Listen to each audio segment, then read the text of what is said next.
Yo, hey guys, Weeks here, back with another build. This is my Huntress Gold Farmer. If you've watched any of the previous videos on my Huntress character, I did like a starter build where I went from level 40, didn't really have any gear, and remade the character, leveled up to 60, blah blah blah, did all that. Well, after some time, I have min-maxed the build. To this point, this is kind of where I'm at. The build makes around 1 million gold per minute, sometimes more, sometimes a little less, and that's specifically on the prison. Next, the Mage Academy, you also make pretty good money, and the graveyard is really bad just because of how there's no walls, so you have issues with rebounding your projectiles. So if you're going to be farming on this build, I would just avoid the graveyard for the most part. But let's jump into the build. So the reason to play this build is just to farm a bunch of resources like quickly. My current plan is I've farmed a lot of gold. I might keep farming gold just because I'm having fun with it. And then from there, I'll probably retool the character into something else, or I will funnel resources to my other characters to make other new stuff. So anyway, without further ado, this is the build. So if we're looking at the build, we use this Reaper here. This is the Aurifurus Primordial version. So it's mainly used because it has Gold Find and Goldest Find multiplier. So we'll be stacking a bunch of Gold Find. You also get damage, additional damage equal to the amount of gold you picked up in the last 5 seconds. That's going to be very important to constantly be picking up gold, because you'll have basically no gold unless you're moving around, or sorry, you'll have no damage unless you're moving around picking up gold. As long as you keep moving and picking up gold, that's going to help with the lag issue, which I'm pretty sure you noticed in the build intro part. But yeah, the more damage you have, the faster you can clear, which means the less lag. But the way the build works is you want crits to get gold and you want hits to get gold. So you kind of want to not do a ton of damage. If you one-shot everything, you're getting way less hits than if you're doing lower damage. So it's kind of a weird trade-off in that regard. So it's kind of like lag at your own risk. I haven't had the game crash or anything, but I've definitely had some interesting slideshows and just parts where, you know, it takes a couple seconds before I can see what's actually happening. Anyway, the Primordial is another thing that makes it lag a lot. So the Primordial Benediction is whenever you reap Slorm, you gain life equal to the Slorm reaped. We're going to be reaping very minor amounts of Slorm, basically equal to any other character plus the Slorm find we have from this weapon, but that's not the real reason to run this weapon. Then it has, whenever you pick up Goldust, it triggers a Golden Overdrive effect, dealing 739% increased damage. Increased damage is equal to your Goldust Find. So that is my static Goldust Find that you can see over here somewhere. Where'd it go? Up here. So we have 738%, and that's with the additional from this and the multipliers and everything else I have. And then the Primordial version gives you the Primordial Malediction. So we got the teal text, and we're also getting the orange text. So that is Life Leech, Life on Hit, Life on Kill, and Life Regeneration are reduced to 0.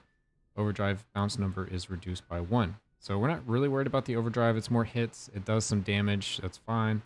The main thing with this is it's very difficult to sustain your life. You don't have to use the Primordial one. You can use the regular that doesn't have that. And I would recommend using that one, at least early on. Just because it's harder to build the build until you get all the different pieces. So, and to get this weapon, you level up this one to 50, you level up this one to 50, and you unlock this one. And then the same is true with this. You get these Primordials, which you have to get from getting kills on these two, and that's going to unlock those. You get them both to 50, and you get this one. So it's going to take a while to get this, but yeah, once you get it, it is a very good weapon to have. So let's go back to our items. As far as runes go, we are using an activation rune of Hagen. So whenever you've dealt ancestral strike damage 3 times, you will trigger your effect rune. So it's 3 times because we're using this enhancement rune, which reduces the constraint of your rune by 20%. So without this, it would be much more. Can't get rid of it for whatever reason. All right, it would be 5.4, but with this one, it is 3. And we're using the effect of Veligath, which is the Thornbite rune. You gain Thornbite protection that shields you from the next 1300 incoming damage. Thorn by protection is equal to 15% of the sum of your armor, elemental resist, and evasion. This is my armor, ele resist, and evasion, so not a ton compared to some of my other builds, but it's enough to stack up some shield, and it survives quite fine in Expedition Wrath 10s. I'll also talk about my ultimatum. So this is just for more survival. Your area damage reduction is set to 57.5%. Basically, I take 50% less damage from area damage, so anything that puts on the ground, it'll help reduce that. And I'm mostly getting my survivability with evasion, which lets you dodge melee and projectile attacks. So the only stuff I can't dodge is ground effects, and this will reduce that. So in the worst case scenario, the damage I take will be reduced by half. Okay. Next, we're going to talk about the gear. So as far as gear goes, you don't need all these legendaries, but this is just the best legendary I could find for each slot. The shoulders are very important. I talked about in the last video, shoulders, boots, and cape and gloves are probably the most important. Everything else you don't need at all. They're just for quality of life, some utility. But the shoulders, the cloning pads, these are legendaries that give you additional projectile based on the number of reinforces. So you want to keep reinforcing to get more projectiles. I currently have 4.3. So in another 3 levels, I'll have over 5. So it doesn't round up or anything. You have to have the whole number or you get nothing. You can get some percent projectile increase, but I'm not using any of that. So don't worry about that. And for stats, so I am stacking armor because there is a talent in the mastery tree that gives you evasion equals your armor. So I'm stacking armor and that is giving me evasion. So you'll see a lot of armor on my gear instead of evasion. So cloning pads, armor, attack speed, percent armor, fork chance, life leech, and then I'm doing magic item quality and rebound chance. I'd probably roll the magic item quality away, but I am constrained on my epic stats currently, so I'm not really worried about that. Next, we're using these bracers. The bracers, you have 101% critical strike multiplier. So whatever my crit is, it's going to be doubled against enemies with 90% increased life or above. And same kind of things. I'm looking to get Ancestral Strike everywhere I can, so I can use this activation rune. And for that, you need critical strike chance, because at first your hit rolls for a crit, and then if you crit, you have a chance to Ancestral crit, which is like a double crit. So what I'm trying to do in the build is get 100% crit, and then as much Ancestral crit as possible, so I can activate this as much as possible. That's what we're doing. We're also getting attack speed, projectile speed, some more crit chance, damage to elites, and movement speed. Those are kind of the stats I'm looking for all over. Also, I am getting the Quarry Ironbender affinity because this is a Quarry weapon. I'm doing arrow shot mastery, so we get extra damage, and then I am filling out the attributes, which I'll show a little later. Gloves, Winds of Harmony, so this gives all skills minus 21 cooldown time. You can think of cooldown time as attack speed, so it's just a bunch of attack speed. Makes it very nice when you're trying to kill things. So we're currently at 77% attack speed, and a lot of that just comes from attack speed on gear, some stuff in the attribute tree, which I'll show in a bit. I'm also getting this legendary for the +1 rank of every ancestral gift, which I'll show off. Getting some gold find, movement speed, fork chance, a lot of the same stats over and over again. I'm also trying to fit as much fragment find in as possible. So if we look at my fragment find, I'm at 87%, so pretty nice. Almost double the amount of fragments you normally would find. On another character, I'm also getting a little bit of Slormite find from the attribute tree. So a lot of additional magic find-esque effects. This legendary, while it technically does do things, it gives you an aura that doesn't cost any mana, but you only have a 9.5% chance at +13 to trigger a single rain of arrows.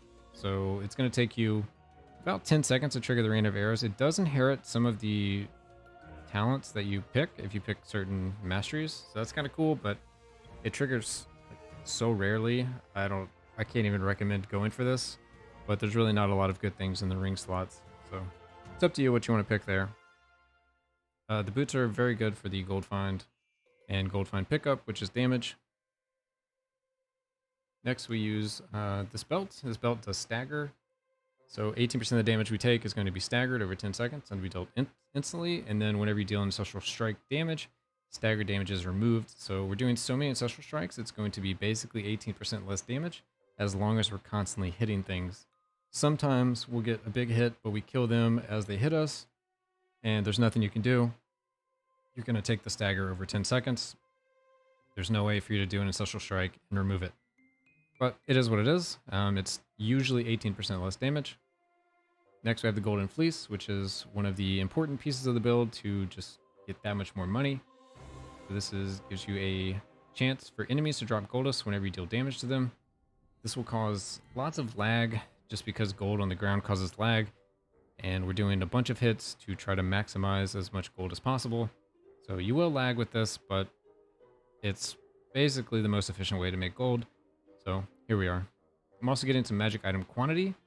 I specifically was trying to get quantity where I could, not so much quality, just because I figure more items dropping, the odds of them being rarer is probably even better than just going for quality overall. I would rather more items and all of that than just like this getting moved up to this. Like instead of having this many normal stalagmites, I'm just going to have more magic and so on and so forth. I'm just going to have more of all of these in total. Just since I'm stacking armor, I'm going with the legendary that gives you a armor multiplier. The amulet, I've tried a bunch of different amulets. I tried to go elemental at one point, but the skills don't really scale. I tried to go shadow at one point, but this doesn't trigger enough for me to really like. You still could do that, but I go for a totally different way, and I'll show that in a minute with the Ancestral Tree. And then lastly, I'm using the Phoenix Helm, which whenever you would be defeated, you restore 70% of your max life instead, and you become invulnerable for the next 2 seconds. So this usually only matters when you change floors, because when you change floors, it's going to remove all your Thornbite stacks, and you're going to be as weak as you possibly could be. Yeah, and a 3-minute cooldown isn't that bad. It takes around 3 minutes to do a full full level, so by the time it's back up, you're moving to the next level, and you'll be ready to cheat death. It just makes it a little better, especially if you have to fish a while to get the prison layout instead of the mage tower or graveyard. It'll just be that much better instead of just walking in, dying instantly, and having to fish again to find something else. All right, and for the skills, I'm using Arrow Shot to just do a bunch of hits. So in the first row, I'm getting Arrow Shot has initial plus 50 fork. You could go for Arrow Shot has plus 50 rebound. I get 100% of each. So depending on which one you get more on gear, I would pick the other one. So I'm going with fork in this case because I have 100% already. On the second one, whenever Arrow Shot forks, it forks into 5 additional arrows instead. Next, you can pick between these two. For a while, I was using this one here. Arrow Shot has plus 150% cooldown time, so basically it just takes longer for you to cast. Like if I select it, I'm currently at 112. If I select it, I go to 0.3. So pretty big difference there, but they're both very beneficial. So the trade-off for that is you have a plus 40 critical strike chance. So if your crit is really low, like 60%, you could get the extra 40 from there. I'll talk about my crit in a bit and how we get to almost 100%, if not 100%. So instead, I'm taking after each rebound, Arrow Shot damage is increased by 20%. If Arrow Shot rebounds before hitting its target, Arrow Shot deals 100% increased damage to the first enemy hit. So this helps against elite enemies when you've killed everything else, and the elite is the last thing left. You're shooting arrows all over the place, they're rebounding against the walls, and they're coming back and they're hitting for 100% extra damage. It just helps you clear out those elites a little faster. If you want, you could pick this other one. That's fine. On the next row, we have so many arrows. So this gives Arrow Shot plus 3 additional projectiles. So currently I have plus 4 from the legendary shoulders, and I have plus 3 here. Give me additional plus 7, so 8 in total. Very nice. And then lastly, I'm getting forking Arrow Shots, have a 10% chance to fork again. And there's really just nothing else to pick on here, so we're just going with the extra forking, and it is extra damage. Probably also extra lag, but it is what it is. That's extra gold, so we take it. Next we have Rain of Arrows. So Rain of Arrows, You don't even have to have this. I've tried almost every skill and I've just leveled them up in my secondary stat. Usually I don't even use my secondary skills. So you could use something like Finesse if you want to uh, increase the range and teleport instantly. You can move a little faster with that. I'm using Rain of Arrows for a little bit of utility. The utility being the travel time is faster. When the arrow lands, it's going to pull enemies in a 3.5 yard radius to the center. And that's just going to help group them up and shoot them with arrows. I don't actually take anything in here because this one reduces the effect size. This one does 3 in a line instead of where I want. I don't want them pulled away from me. And then the last one is it increases the damage. You could just go with the damage, but again, the more damage you have, the faster the enemies are going to die. You're going to get less hits, which is going to be less gold. So it's up to you how you want to handle that. I don't pick any of these, but you could go with any of them, but I just prefer not to take any of them. All right, and then this one, you have Rain of Arrows has an additional critical strike chance for each enemy inside its area of effect. So kind of minor, but it does give it extra crit, which if you do get crits, you will have higher chances of getting gold. So very good. Or you could go with the slow, but I haven't needed the slow, so I don't pick that. And then the last one, neither one of these are very good. This is more damage. You could do it if you want. And this one is if you're delighted, you get 2% attack speed. And the way I'm using this build is I'm basically using arrow shot. So I'm always going to be delighted. Then I'm going to cast another skill, which would be the Rain of Arrows. And I'm not going to be delighted anymore. Sometimes I cast, a few of these and I might have the 2% attack speed, but I'm not going to keep attack speed for very long. So neither of these are really that interesting or that good. Lastly, I use Mistwalker Smokescreen. So this gives us some extra evasion on the first row, which just helps stack up those Thornbite shields a little faster. You could go for this if you still need more critical strike chance, but it's a pretty long cooldown to do that. 8 seconds, or 2.3 seconds, but it lasts for 8 seconds. So it's kind of wonky because if you're casting 0.2 seconds, you're going to get the crit on like very little amount of your cast. But anyway, something you could do, but I go with the Thornbite. I think it's better. Next, we have it last 5 more seconds, smoke screen.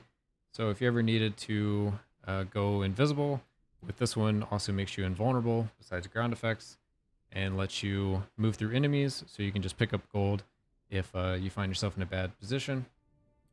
The stat that this whole build is basically based around is this one here, Golden Strike. Whenever you deal critical strike damage to an enemy, it has a 50% chance to drop Goldus. So that's the reason we pick up this crit in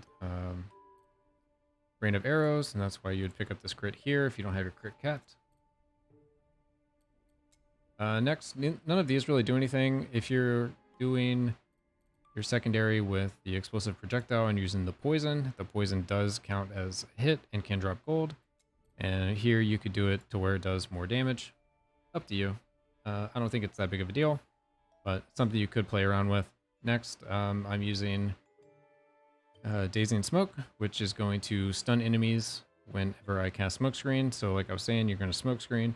It'll stun things. You can walk through the enemies to pick up gold if you need to. That's up to you. You also, if you're using an aura, let's say you weren't using the Stagger belt, instead you're using the Torment belt, that gives an aura around you. You could use this one and get an extra aura effect.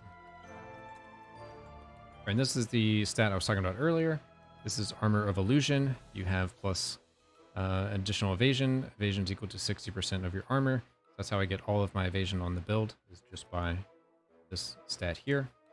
And then lastly, whenever you apply a poison on a poison enemy, it consumes the poison before refreshing it. 2 more things that don't matter for the build. You can pick whatever you want. If you have poison from something else like explosive projectile, go for it, play around with it, but that's not what I'm doing. All right, Ancestral Tree. Kept saying I was going to talk about it, and here we go. So there's a few different ways you can do Ancestral Tree. Since we are doing crits to get ancestral crits, to get Thornbite shields for the bulk of our protection, the only way I've been able to really sustain shields really well is either by going down here to Light Imbue, get a bunch of shields that way, or here where you do Ancestral Strikes and you get shields, but then I had to cast the skill all the time if you're okay with casting the skill all the time, because this is the one that brings all of the shields to you. These 2 points here will give you a ton of shield. The shield does decay over time, but that is a good way to do it. I instead opted to go this way, so I'm getting attack speed, I'm getting an aura that I don't use, I'm getting magic item quality and quantity, fragment find, and gold is find, so a little extra damage, and just, you know, the more stuff the merrier. And then I'm getting this.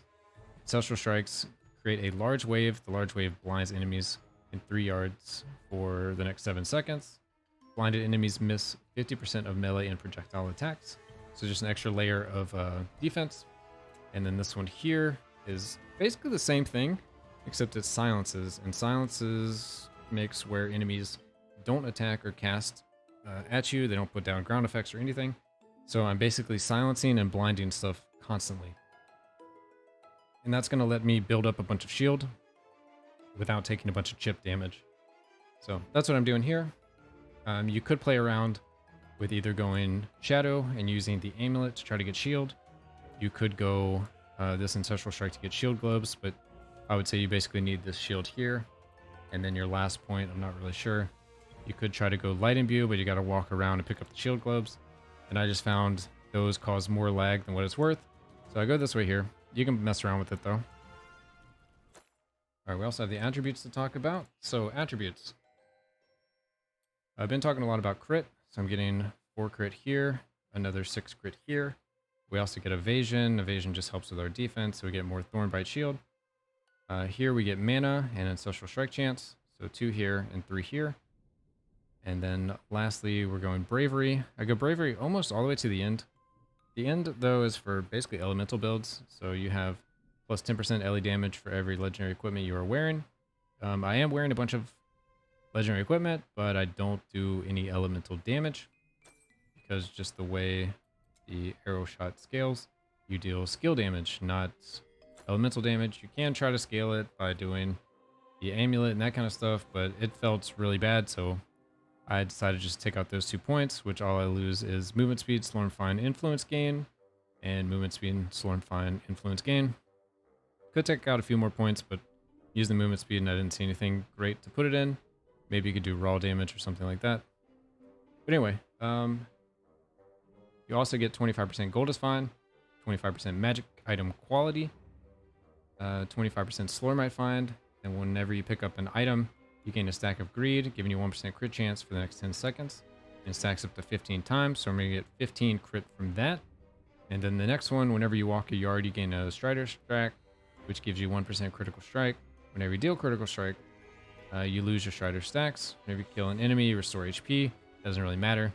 And whenever you pick up a total of 129 gold, you gain a Merchant Stack, granting you plus 2 raw damage until the end of the expedition. And it stacks up to 213 times. So you're easily going to get that 213 times. So it's just some extra damage, and it gives you a bunch of crit. So let's talk about the actual stats of the build and how I'm getting them. So these are my actual stats. I'll just go through what's important. I don't get much life because we're getting all of our protection from here. Don't go for much mana. I do get a little bit of mana leech. I don't have life leech, but I do have life leech, but it doesn't apply to me because this brings it to 0. If I used another weapon, though, I do have life leech on one of these just to use whatever weapon I want. Movement speed, I put a lot of movement speed into the build just to go faster. Same with attack speed. Critical strike chance, I have 94.5, but I've moved around some, so it's kind of skewed. I'll go in here real quick to shoot an arrow and get those stacks off, and we'll keep talking about the build. Why is it going so slow now? Okay. Alright. So we shot. Okay, here we are. So we shot. Our critical strike chance is 59.5. With the attributes, it's going to give me an extra 15. So that will bring me almost up to 75%. And then as I move, I get another percent. I usually only have about 1 or 2% from these Strider stacks before they fall off. Another thing I do is after I build up a large amount of shield, I will switch out the Thornbite rune for the Nimble Warrior rune, and I will switch out the enhancement rune for the Hagen enhancement rune, which basically this will give me plus 300 critical strike damage, which I don't care about, plus 900 ancestral strike damage, which is good. This is how I would set it up if either I was going for a non-lag version or if I was going for, if I had a bunch of shield. Gives you another plus 15 critical strike chance, which brings you up to 90, and then some more ancestral strike chance as well. So just to kind of show how you could cut out some of the lag by downgrading the weapon to the regular and then using these other runes, it's not going to be nearly as laggy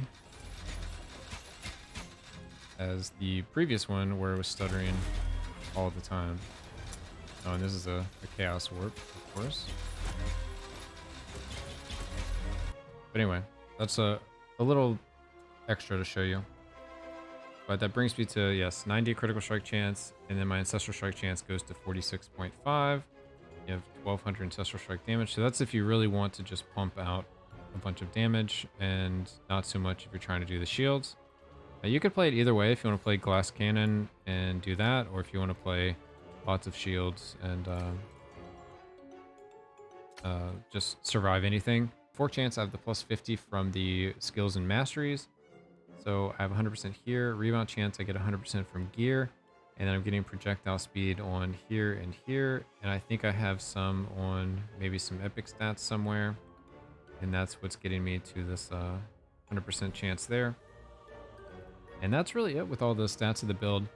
And it's a very good character for what it does. I will be looking in the future to switch into a different Huntress build once I farm enough stuff and I can kind of leave this one behind.